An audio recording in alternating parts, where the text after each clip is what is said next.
JTBC의 두뇌 풀가동 심리 추적 스릴러 1화 리뷰를 먼저 보시길 권장드립니다. 아쉽게도 현장에는 CCTV가 없다고 하네요. 사체는 오래돼서 완전히 백골인데 발을 비닐로 감쌌습니다. 발변태의 가능성도 제기되고 있는 상황이죠. 다시 20년 전. 이날의 범인 역시 발에 집착했었네요. 그리고 현장에서 발견됐었던 동식의 기타 피크. 이것 때문에 동식은 강력한 용의자로 몰렸었죠. 당연히 누구나 의심할 듯합니다. 2화 사라지다. 이동식은 또라이 인증하듯 부른 사람도 없는데 자기 발로 진술 녹화실에 찾아왔습니다. 경찰이 오라가라 하기 전에 미리 선수 친 거죠. 지난 세월 동안 얼마나 시달렸는지 알 수 있는 대목입니다. 아주 간단한 조사를 끝내고 집에 갑니다.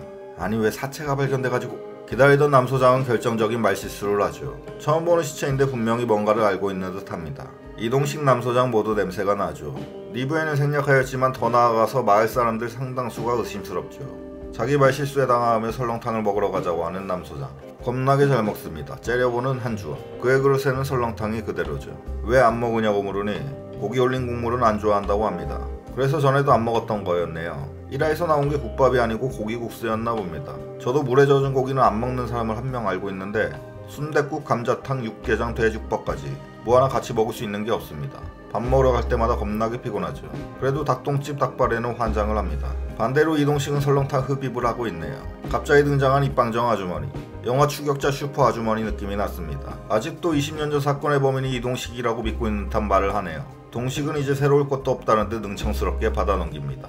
이런 시선들 때문에 그동안 참 힘들었겠네요. 아주머니 때문에 남소장도 기분 망쳐서 그냥 나가버리는데 설렁탕과 공깃밥이 100% 그대로. 뭔가 진실되지 않은 설렁탕 씬입니다. 두유 좋아하고 이름이 인선녀인데 선녀 같지 않은 이분.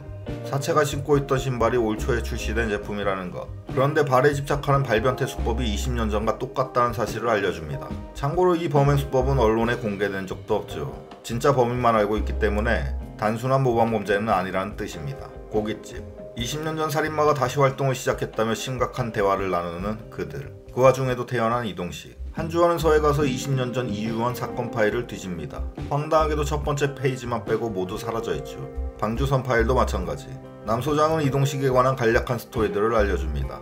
그의 아버지는 실종된 딸을 기다리다가 길에서 동사하셨다. 그런 아버지를 발견하고 어머니도 정신줄을 놓으셨다. 이동식은 용의자로 몰리는 바람에 가족들을 전혀 돌보지 못했었다. 그 상처 때문에 지금 일종의 살풀이를 하고 있는 것이다. 즉 이해 못할 그의 행동들은 모두 내면의 아픔들 때문이라는 것입니다. 그리고 20년 전에 그를 용의자로 수사했던 건 바로 남소장. 마치 반성하는 듯한 마음으로 지금 이동식을 부하로 데리고 있는 거죠. 이 사람은 강진모. 이동식과 의형제인 슈퍼 사장입니다. 그의 딸 강민정이 아직도 집에 안 들어왔다고 하네요. 동식이 서울까지 달려왔습니다. 클럽 진상 아저씨가 되어 강민정 나와라를 외칩니다. 술에 진탕 취해 자고 있는 걸 발견하고 파출소로 데려오네요. 누가 봐도 개날라리. 술이 덜게 파출소 진상을 핍니다. 사연은 길지만 동식에겐 친따위나 다름이 없다고 하네요. 동식은 이런 일이 익숙한지 물 마시라고 빨대 물려주고 쟁반에 휴대폰 서빙도 해줍니다. 저녁시간. 민정이 집에 가기는 갔는데 집 열쇠를 두고 갔다고 하네요. 바로 전화를 걸어 무슨 대화를 나눕니다. 통화하다가 멀리서 인기척을 느끼는 민정. 밝아지는 표정을 보니 아는 사람을 만난 듯 하네요. 그런데 다음 컷에서 깨어난 곳은 공포의 낯선 공간. 온몸이 묶여있고 누군가 옆에서 칼을 갈고 있습니다. 소름 끼치는 공포의 10초. 또 고깃집. 이 사람들은 딴 데 안 갑니다. 회식은 무조건 여기. 한 번 실수는 매출 반토막. 영원한 호구 손님들을 위해 고기에 각별히 더 신경쓰는 사장님. 그리고 사색이 되어 들어온 동식의 표정. 퇴근한 시간은 저녁 7시 무렵. 지금은 한참이나 지난 9시 40분. 중간에 뭘 한 건지 뒤늦게 회식 자리에 참석했네요. 초조한 듯 소주를 벌컥벌컥 들이킵니다. 아직 딸이 사라진 줄 모르는 강진목은 동식에게 살갑게 고기를 2점 놔주죠. 미디움. 좀 더 익혔으면 하는 이동식. 벌떡 일어나 집게를 뺐습니다. 굳이 자기가 굽겠다고 하네요. 사람을 죽이고 온 건지 고기가 불만인 건지 이동식의 표정은 계속 좋지가 않습니다. 이동식의 집 지하실. 없어졌던 사건 파일들이 모두 이곳에 있습니다. 다음날 아침 이동식의 집 앞. 겁나 좋은 차를 타고 다니는 한주원. 미행치고는 너무 당당하게 나 여기 쏘 하듯 주차를 해놨습니다. 의외로 들켜서 당황스럽다는 한주원의 표정. 함께 수다 떨며 동네 산책을 합니다. 그런데 충격적이게도 슈퍼 앞에는 잘린 손가락들이 놓여 있습니다. 돈 좀 들인 네일아트를 보니 그것은 분명 강민정의 손가락. 누구보다 슬픈 듯 오열하는 이동식. 그러다가 이내 감정 없는 표정으로 서서히 변화하며 전날 밤으로 화면 전환. 아주 신박했던 바로 그 마지막 장면. 2화부터 이렇게 끝나면 다음부터는 어쩌려고 이러시나 하고 시청자들이 작가를 걱정했던 바로 그 충격의 마지막 씬. 비닐봉지 들고 터벅터벅 걸어와 가지런히 손가락을 하나하나 내려놓는 건 바로 이동식. 충격적인 마지막 반전이었죠.